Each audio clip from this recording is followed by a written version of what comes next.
이 시간 함께 보실 말씀은 요나서 2장, 오늘 요나서 마지막입니다. 요나서 2장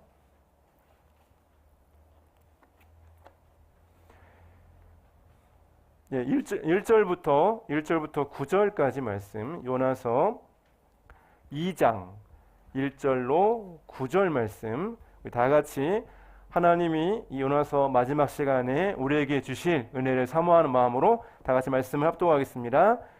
요나가 물고기 뱃속에서 그의 하나님 여호와께 기도하여 이르되 내가 받은 고난으로 말미암아 여호와께 불러 아뢰었더니 주께서 내게 대답하셨고 내가 스올의 뱃속에서 부르짖었더니 주께서 내 음성을 들으셨나이다. 주께서 나를 깊은 속 바다 가운데에 던지셨으므로 큰 물이 나를 둘렀고 주의 파도와 큰 물결이 내 위에 넘쳤나이다.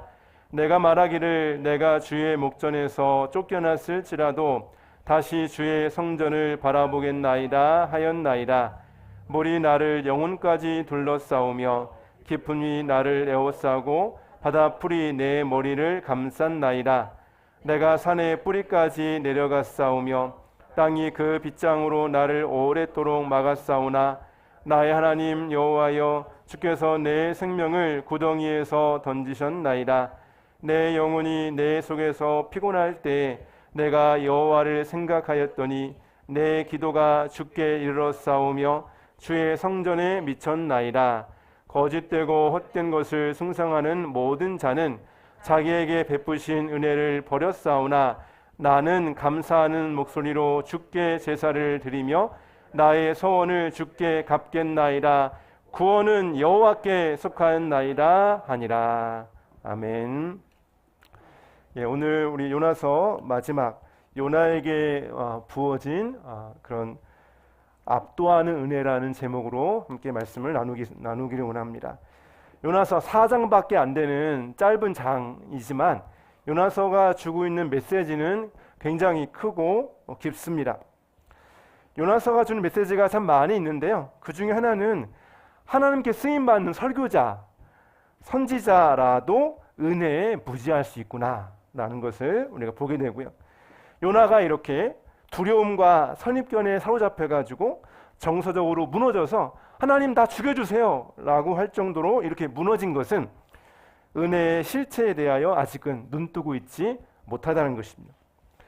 왜 요나가 하나님을 피해서 그렇게 계속 도망합니까?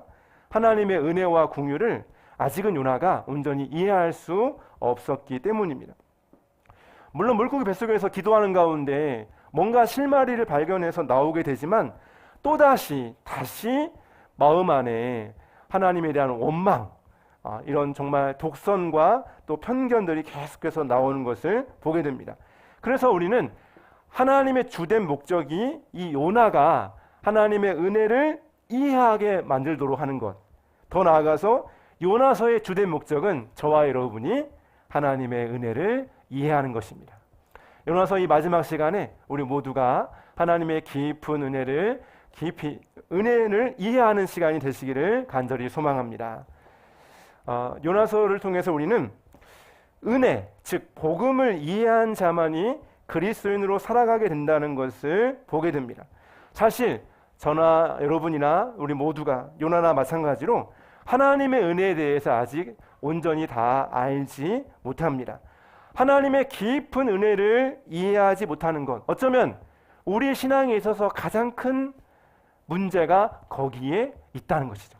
하나님의 그 깊은 은혜, 모든 것을 새롭게 하고 모든 것을 변화시키는 강력한 하나님의 은혜를 우리가 머리로는 알지만, 머리로는 들었지만 가슴으로, 삶으로 그것이 나타나지 않는 것, 우리 모두의 사실은 가장 큰 문제이기도 합니다.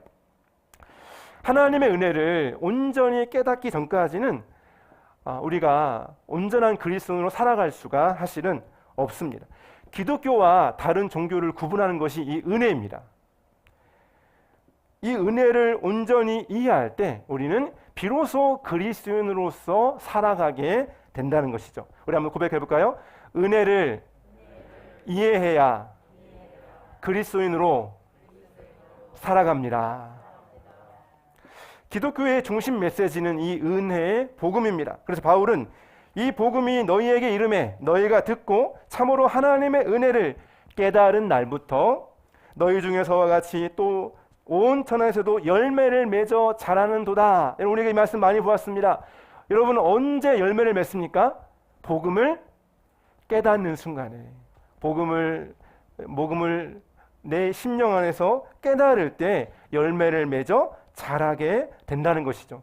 사실 우리 모두는 나름대로 도덕적이고 나름대로 굉장히 다른 사람들에게 해끼지 않고 나름대로는 직장에서 열심히 살아가고 또 이웃들에게 우리가 해끼치지 않고 나름대로는 그냥 나름 좋은 이웃으로 살아갑니다. 그러나 그것을 넘어 온전한 그리스도인으로 살아가는 것은 반드시 은혜를 이해해야만 한다는 것이죠. 이 은혜의 복음을 깨달을 때, 이 은혜의 복음을 이해할 때 실제로 마음속에 깊은 변화가 일어나게 된다는 것이죠. 종교 개혁을 시작했던 루터도 정말 신학교 교수였고 그렇게 성경을 많이 이해한 그리스도인이었지만 늘 불안하고 늘 죄책감에 시달리고 항상 마음이 늘 힘들고 어려웠습니다. 그래서 어느 날 이 루터가 로마서를 묵상하는 가운데 이 은혜의 복음을 깨달으며 고백합니다. 하나님의 은혜에 대한 확신, 그 은혜를 깨달은 사람은 어떻게 하냐?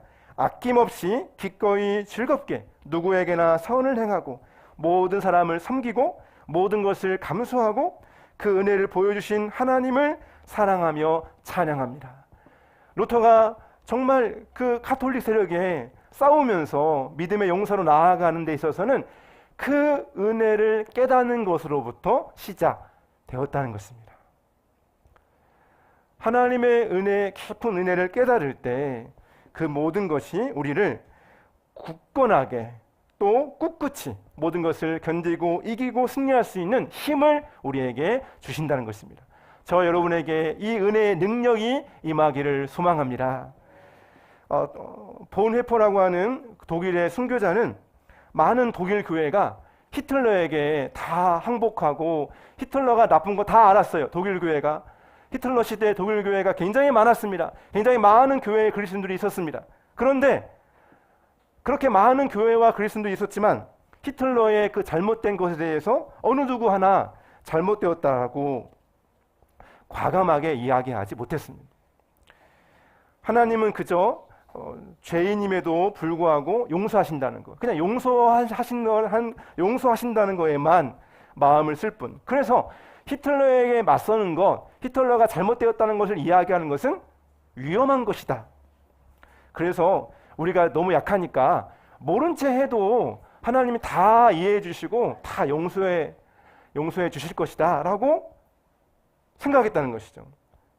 그것은 값싼 은혜의 증거입니다.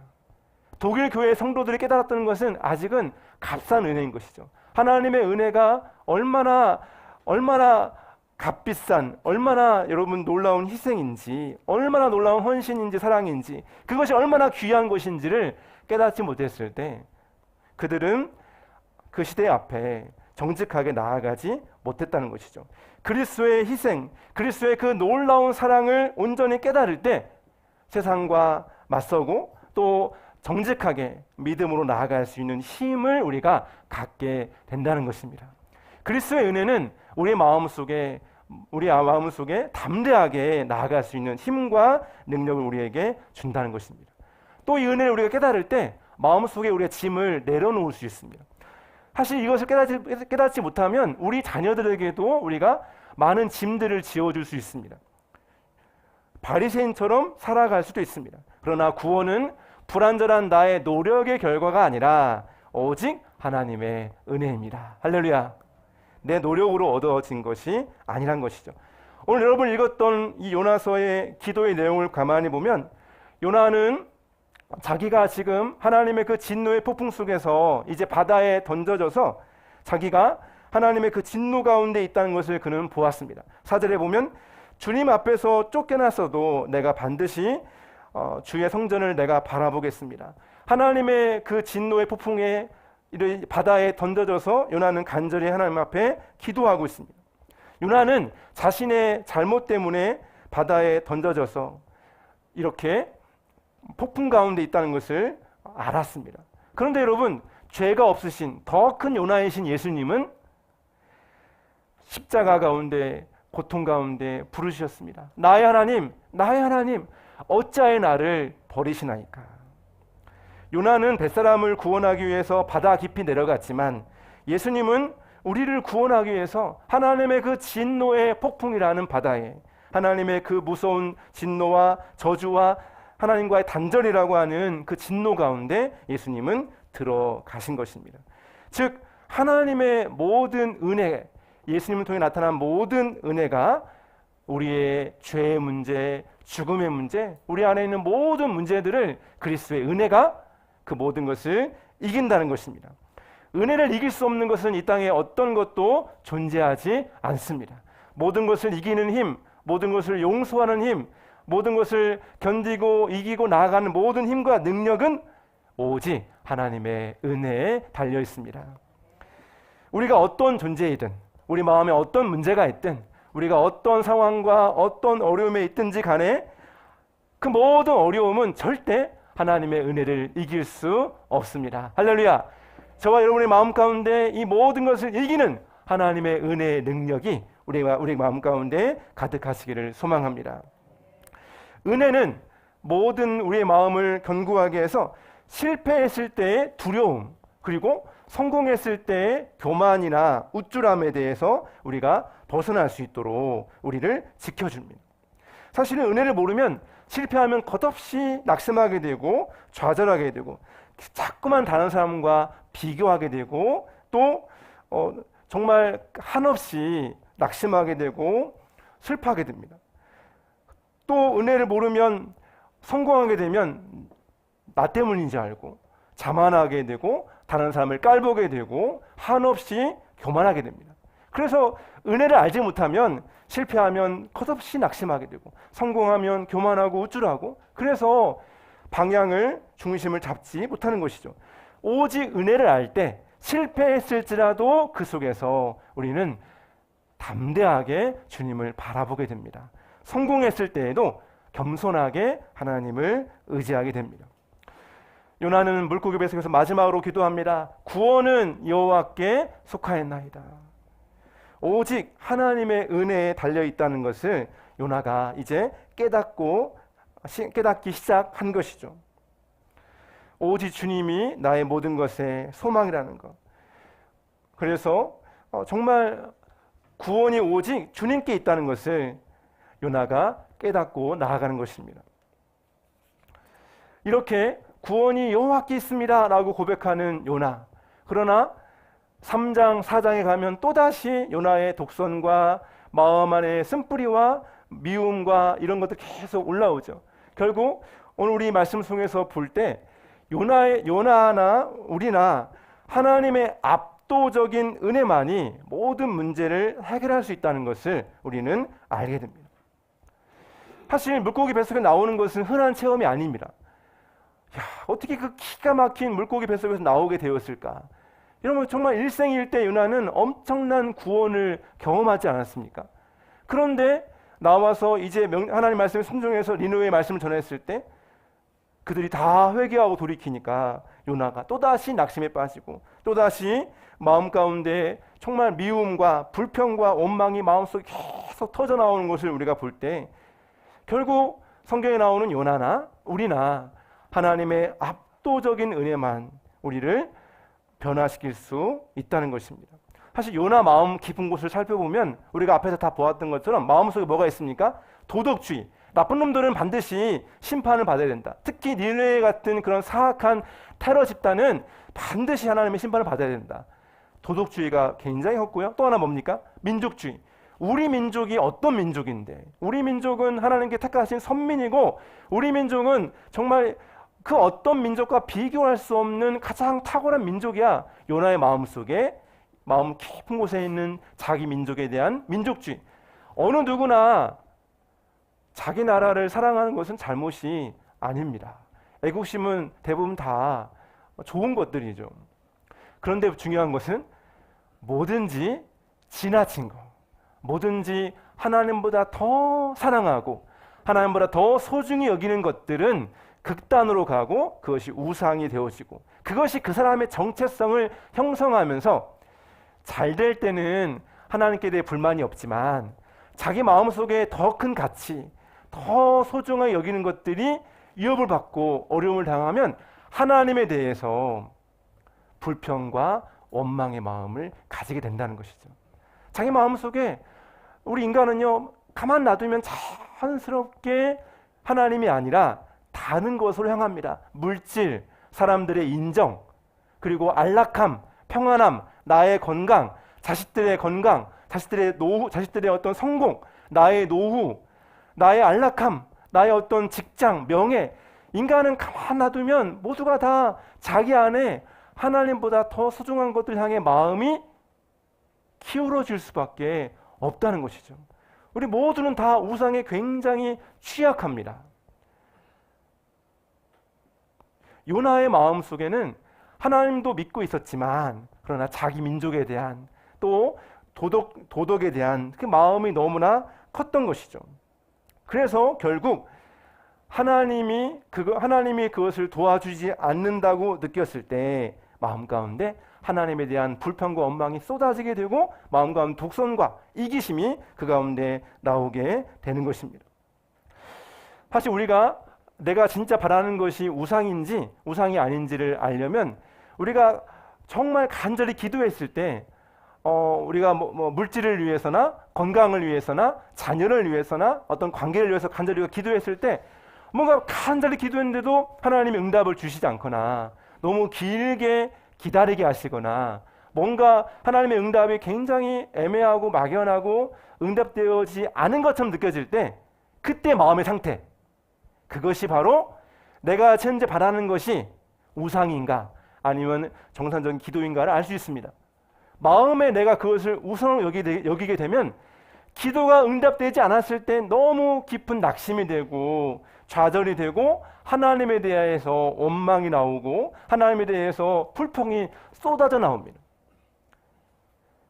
그 기도가 정상적인 기도라면 그 속에서 자신을 돌아보게 되고 하나님의 뜻을 바라보게 되고 하나님의 그 속에서 자신을 점검하게 되고 돌아보게 되고 자신의 기도와 하나님의 뜻이 이렇게 뭉쳐져서 주여 나의 원대로 하지 마옵시고 아버지 원대로 되길 원합니다. 어쨌든 우리의 기도가 계속해서 하나님 뜻 가운데 성숙되어져 갑니다.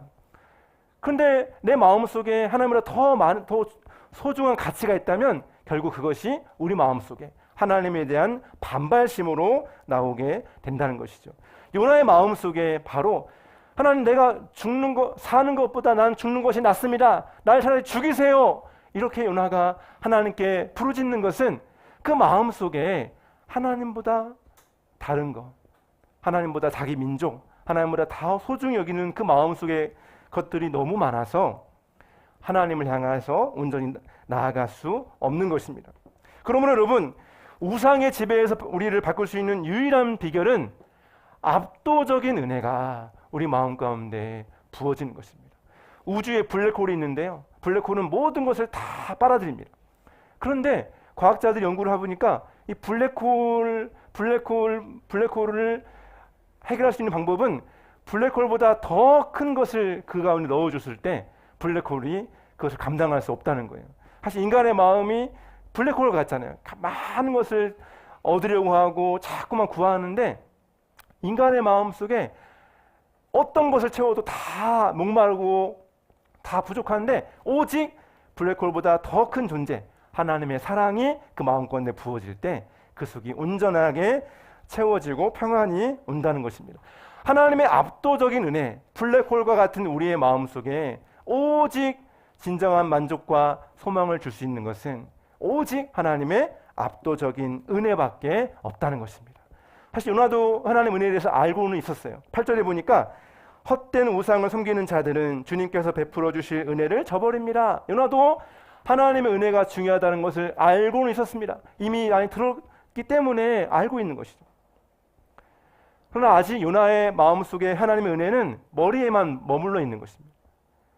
어쩌면 우리 삶 속에서 가장 먼 것은 머리와 가슴과의 거리입니다. 알긴 아는데 하나님의 사랑을 많이 우리가 듣고 배웠는데 가슴 속에 그것이 내려오지 않는 거예요. 하나님의 사랑이 내 마음 속에 정말 내 마음에 먹먹하게 다가오지 않을 때 우리의 존재는 쉽게 변하지 않는 것입니다.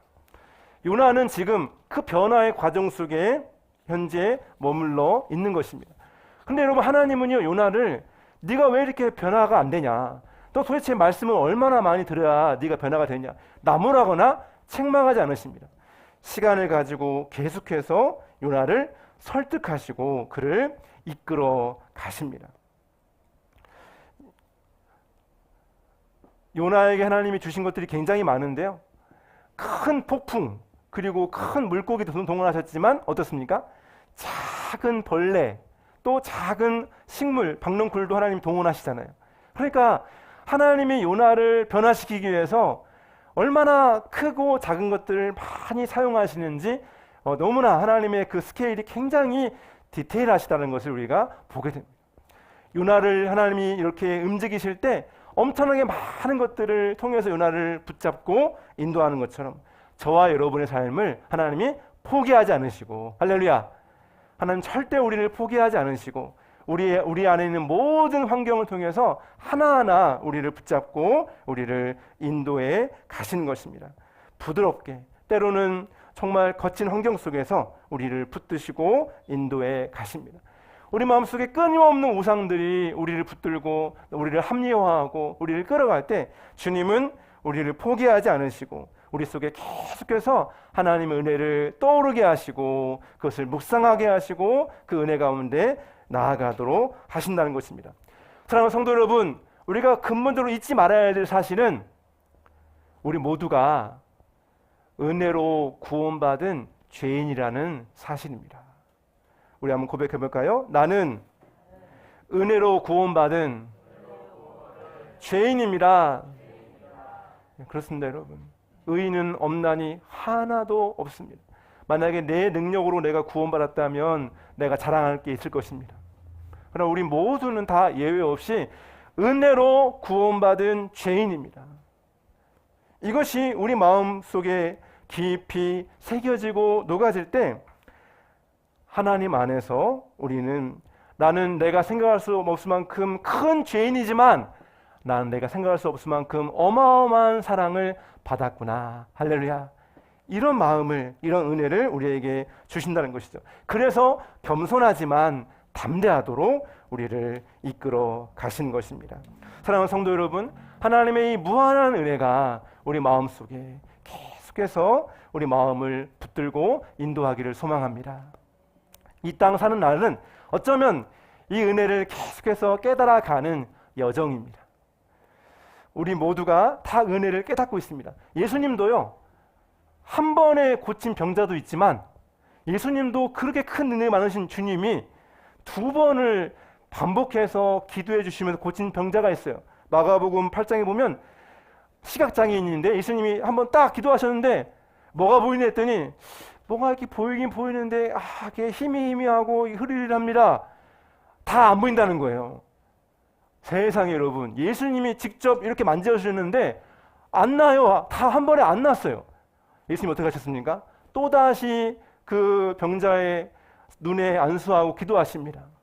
다시 한번 기도하시니까 이제 뭐가 보이냐? 이제 모든 것이 밝히 보입니다.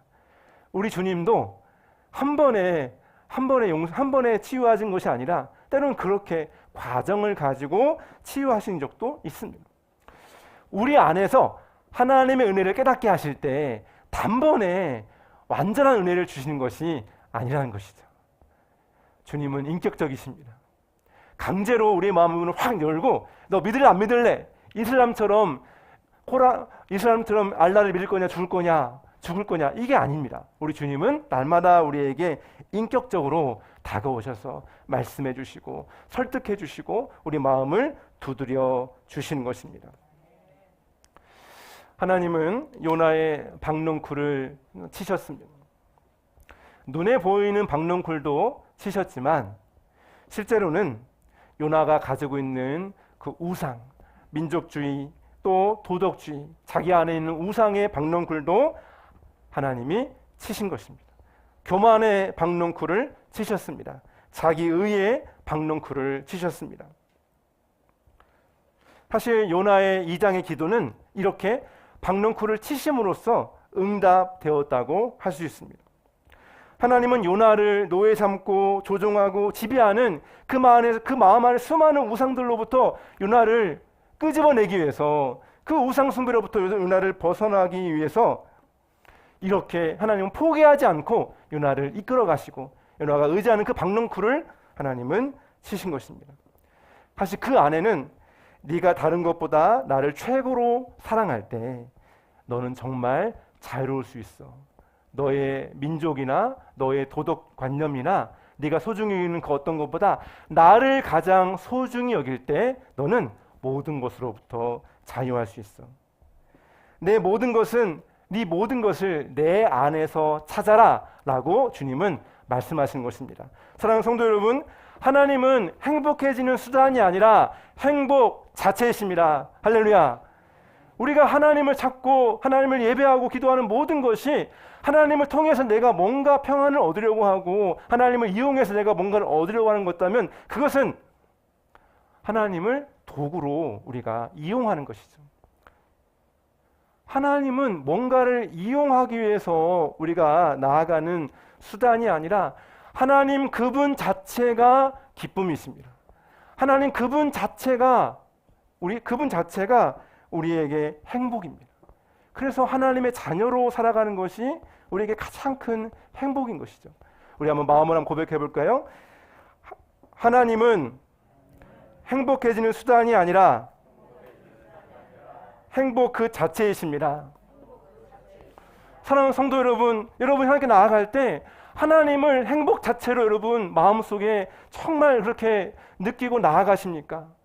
아니면 뭔가 마음의 소원을 위해서, 뭔가 문제 해결을 위해서, 뭔가 소원 성취를 위해서 주님 앞에 나아가십니까? 우리가 주님 앞에 나아가는 가장 중요한 것은 그분이 우리의 주인 되시고 그분이 우리의 행복 자체이시며 그분이 우리의 기쁨 자체이시기 때문입니다. 그러므로 말씀을 읽는 것 자체가 행복입니다. 왜 이렇게 우리가 말씀을 멀리합니까? 기도하는 시간 자체가 우리에게 가장 행복한 시간입니다. 우리 모두에게 있어서 하나님께 나아가는 그 시간들이 그 어떤 시간보다 가장 기쁘고 행복한 시간이 되시기를 소망합니다. 요나를 향한 하나님의 부름은 우리를 향한 부름입니다. 이제 말씀을 정리할 텐데요. 모든 것을 하나님 안에서 찾는 것은 때로는 고통스러운 과정입니다.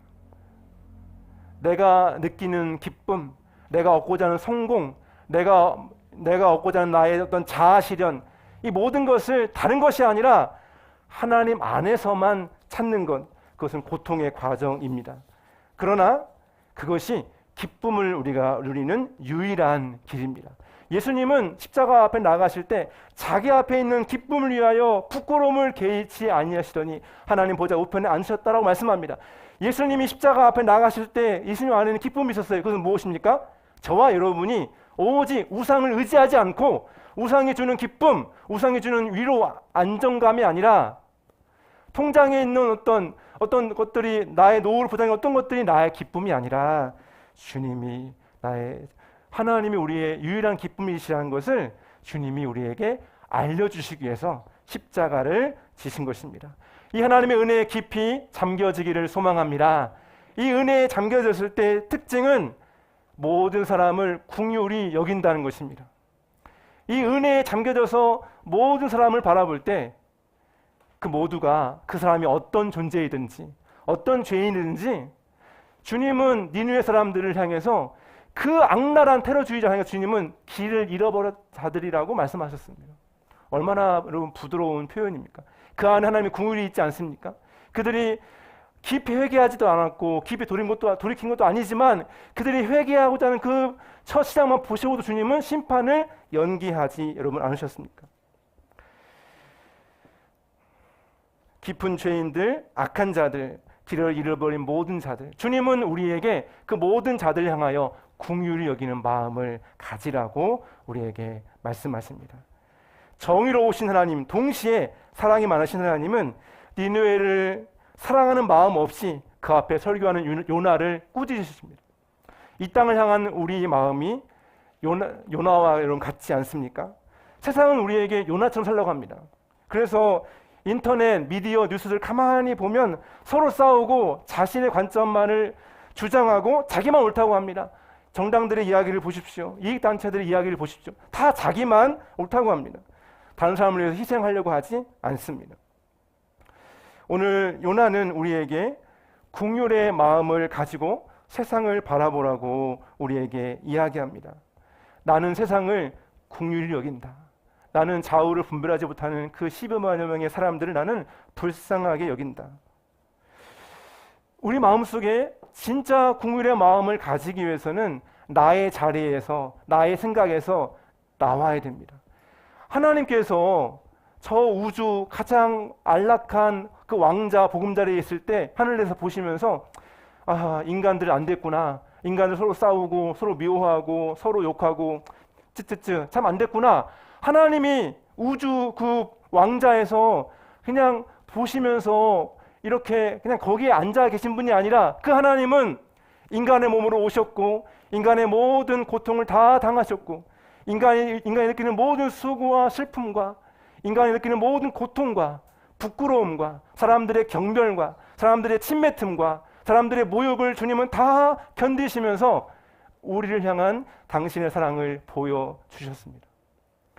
그분이 자기의 다리에서 내려오셨기 때문에 우리가 그분의 사랑을 얻게 된 것입니다. 그 주님이 우리에게 말씀하십니다. 내가 너희를 긍휼히 여긴 것처럼, 내가 너희를 불쌍히 여긴 것처럼 너도 너의 이웃을 그렇게 바라봐야 하지 않겠느냐. 요나사가 우리에게 던지는 도전과 하나님의 마음을 우리가 잊지 않기를 소망합니다.